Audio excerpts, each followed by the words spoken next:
As the vote count from election night continues to be tabulated, Donald Trump has now slipped below 50% of the vote. That's right. The latest count shows his victory was by one of the smallest margins since the 19th century. One thing it was not, a landslide. With inflation and economic insecurity considered key reasons behind why the incumbent party lost, and with many working-class Americans turning to Republicans and Donald Trump, how is he looking to meet the needs to the American working class? By handing his administration over to the highest bidder, of course. The Trump transition team is now running on secret donations. NBC News has been reporting on how Trump's team has declined to sign an ethics agreement that would force them to disclose who is funding this transition in exchange for federal matching funds. Now, the New York Times explains that by refusing to sign, Trump's team is raising untraceable sums of money from unknown sources, domestic and foreign. This, of course, raises the obvious possibility of a pay-to-play and blatant corruption, which, while extremely alarming, should come as no surprise for this incoming administration. Look, we already know that 5 days before Trump's first inauguration in 2017, a secret $10 million withdrawal was requested from the state-run National Bank of Egypt, money that U.S. intelligence believed may have ended up in the hands of Donald Trump.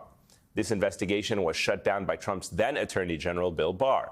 And the president-elect went on to have a very chummy relationship with Egyptian President Sisi, even calling him his, quote, favorite dictator. That was far from the only sign of corruption during Trump's tenure in the White House.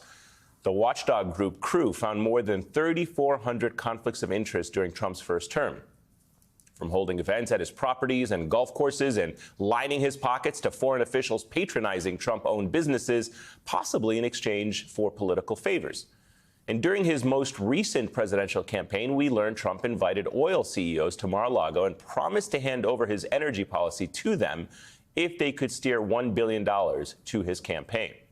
This is on top of the more than $100 million apiece he received from three billionaire mega donors, Timothy Mellon, Miriam Adelson, and Elon Musk, who appears to be co-running, if you will, Trump's administration and transition.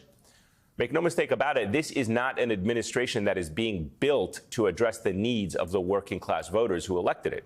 It appears to be a smash and grab operation and an auctioning off of the presidency for profit. The questions ahead, of course, how much are they going to get away with and who is going to stop it? Joining me now to discuss this and more, Tara Stadtmeier, co-founder and CEO of the Seneca Project. She's also a former GOP communications director, and Amicia Cross, Democratic strategist and a former Obama campaign advisor. Ladies, it's great to have both of you with us. Tara, surprise, surprise, right? No one can say that they did not expect this. It hasn't even been a month, I guess, since the election, and here we are already seeing some shadiness. Yeah, it's make America corrupt again. I mean, Donald Trump has been doing this for his entire political career, all the way back to when we were talking about him and his dealings with Russia. But throughout his entire presidency, there was a lot of shady business deals going on, cabinet members included, his son-in-law, Jared Kushner, who got billions of dollars from the Saudis as a result of his coziness to the president and his work inside the White House. I mean, it's outrageous.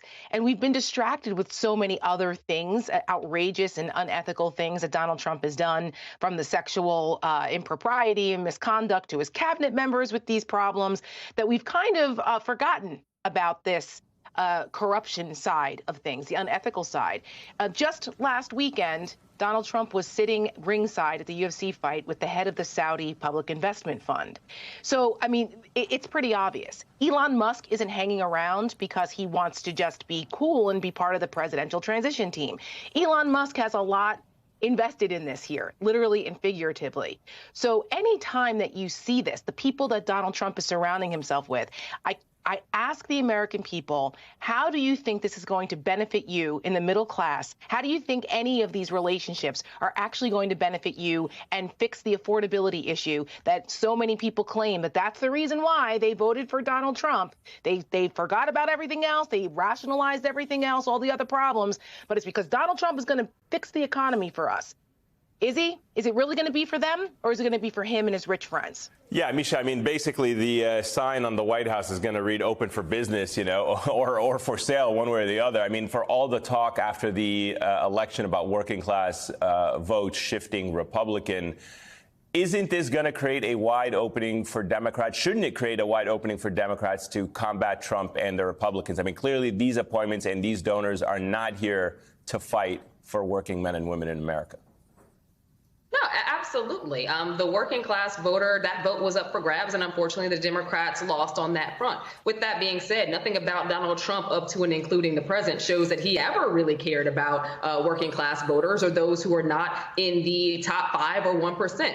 What we see now and can acknowledge very, full-throatedly is that this is a guy who does not want to release specific donor names or where this money came from, because with those monies comes ties to things that he doesn't want the American public to know about. With that money comes ties to and a tacit promise to do the bidding of those individuals and those foreign entities as well. I think that there is a reason why Ivanka Trump as well as Jared Kushner are no longer a part of anything having to do with the Trump campaign or the incoming Trump administration. They got their money and they ran with it. Donald Trump is a businessman, a failed one, yes, multiple times bankrupt, but a businessman. At the end of the day, the man is not going to do anything that does not churn a dime. And he's appointing people in positions who also are willing to turn that dime and sell us out to the highest bidder. That is what Donald Trump is known for. It is not building the working class. It is not support of union workers. By and large, even in his own business, he was known for firing people instead of extending opportunities for them to work overtime. This is a guy who has never supported union workers. This is a guy who does not have a record of supporting the working class. And regardless of how much he turned himself into a shapeshifter in terms of messaging, this is a guy who will not support the working class. What we're going to see is him sell America, its secrets and its opportunity off to whoever affords him the most money to do so. That is not your everyday American voter. Tara, it's not just corruption, it seems, because as the Times has noted, the transition team, since they have failed to sign a separate agreement with the Justice Department, the FBI is unable to conduct background checks needed to grant these incoming appointees security clearance. And as a result, the transition is reportedly using private firms to vet candidates, leaving open the possibility that federal law enforcement may never properly review Trump appointees. I mean, if you've been wondering about the questionable vetting of some of these cabinet picks, this might be the reason why. 100%. And this is, I think, something I'm glad it's being reported on now, because this is something that, again, that is so highly unusual. During the transition, there's a lot that goes on during transitions that people don't see, because it's supposed to be a smooth transition. They start this like 6 months before the inauguration so that the American people really don't feel any difference in handing power from one to the other. We saw that was exposed the ugly underbelly of what happens when you try to thwart the peaceful transfer of power back in 2020. But this time, because Donald Trump won, there's nothing about the election being fraudulent. But what they're doing this time around, and this is why it's so much more nefarious than before, because these guys actually know what they're doing now, and they've had 4 years to figure it out. By not letting the FBI do these background checks, you don't have a public record exposing all of the problems. The last time we had problems with the SF-86 form, I think it is, where you have to fill out your financial disclosures and things, and Jared Kushner had to edit it like 100 times or something.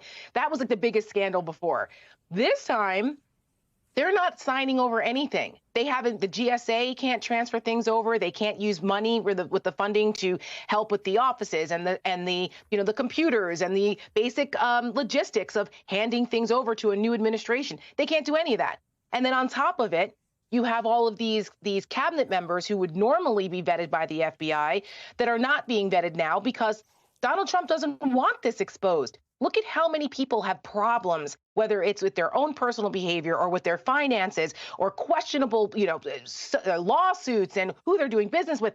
If the FBI does this, then that's exposed. There's public record of that, and then senators have access to it. I mean, how many people do we know with this mass deportation? How many of the private prison magnates are lining Donald Trump's pockets so that they're ready to go when it's time to, set up the camps when they round people up. I mean, there's so many examples of Donald Trump turning this into his own personal fiefdom with all of these people around him that it should be alarming to the American people. But, sunlight is the best disinfectant, and that's why they don't want us to have any of it. Well, we do have one more thing to add to the list, Amisha, about the grift, and that is coming soon from a conservative publishing house co-founded by none other than Donald Trump Jr. Donald Trump's upcoming book, Save America, is on sale for a mere $99. $499 for signed copies apparently are already sold out. This, according to a Trump social media post, captures the magic we had and will soon have again. I mean, from gold shoes to fake playing cards to, the Trump Bible, water. the Trump watches. Fake Rolex. We know it just keeps coming. This is a guy who is known as a marketer in chief. This is a guy who is known for trying to flip and remix democracy in his own image. This is a guy who believes that, the structure of our democracy is fundamentally unhinged, and he does not support any of the systems that become of it and wants to eradicate it as we know it, in addition to, shaping our Constitution in a very different format than it was originally intended. So I'm not necessarily surprised that this book is coming out or that his son has, tactically pushed it. The imagery in and of itself, Donald Trump, unfortunately, there were multiple assassination attempts. He took that one in Pennsylvania to have a shot seen around the world when it comes to the fist pump. He knew what he was doing when he was doing it. And at this point, I just think that he's going to try to bank off of that for years to come. I wonder if he's actually paying any royalties to the photographer who took that picture with the sale of those books. It'll be interesting to see. I doubt it. Yeah, we'll see. I mean, it's definitely not a picture that he can pretend that he doesn't know was taken by somebody else, right? An actual professional photographer. Tara, Misha, stick around. What's that? I feel like that matters to Donald Trump. Yeah, exactly. Of course. Yeah, absolutely. The rules don't apply.